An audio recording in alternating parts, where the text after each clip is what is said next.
So, if you haven't already, watched the intro to Kintsugi because this is part 2. And what I want to talk about is the essence of Kintsugi, the spirit of Kintsugi, all of the exciting things you could possibly explore, as well as some of the strange territory that we may touch on.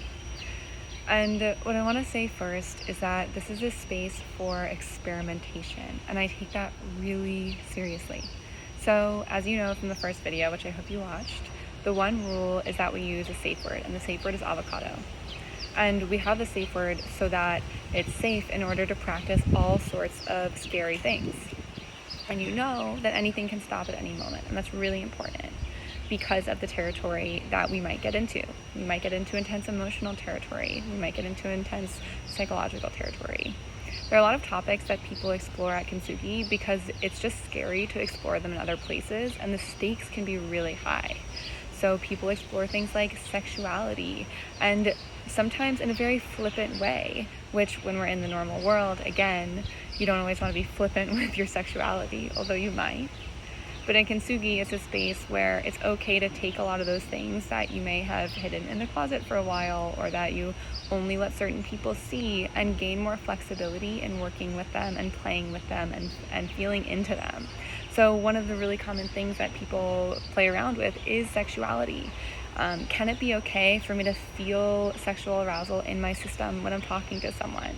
Does that bring up so much shame that I stop being able to function? Can I be with a sense of attraction and still be a normal human being with you, which often means developing the tolerance for that feeling in your own body and having a comfort with it in your own body so that you can still relate with someone in the way that you would want to, and you're not distracted or disoriented by the experience that you're having. So that's an example. People play around with sexuality, for example. And in general, because a lot of what we're doing can fall into the shadow work territory, we're often doing things that aren't comfortable for us. And it's not just that they might not be comfortable for us, but they might not be comfortable for other people.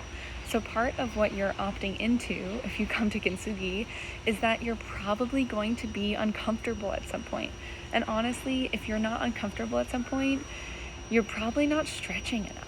Like, this is the kind of space where ideally you're actually starting to touch the edges of your own capacity so that you can develop your relational range and you can develop your own ability to really feel thoroughly and experience thoroughly anything that's happening in a given moment.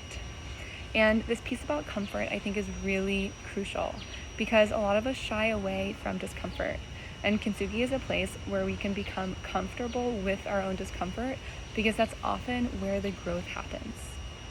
One way that some people have used Kintsugi is literally just to come and experience what happens as a kind of exposure therapy, because we break a lot of normal social norms.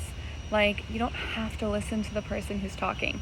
Even if it's me, you can interrupt me in the middle of my sentence and we'll see what happens, right? And so it's really a space to play around and get uncomfortable together and try things that we haven't tried before, that might be a little too edgy to try with our partners or our parents or our kids. And often when you're learning something new in relationship, it's actually not that great to try for the first time in a really high stakes relationship. And so in a practice space like this, you can get together with a bunch of people that you never need to see again if you don't want to, and you can really focus on your own practice.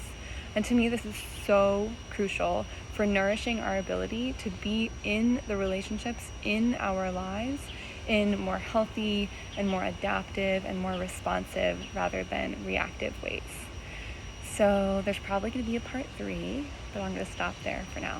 All right, thanks.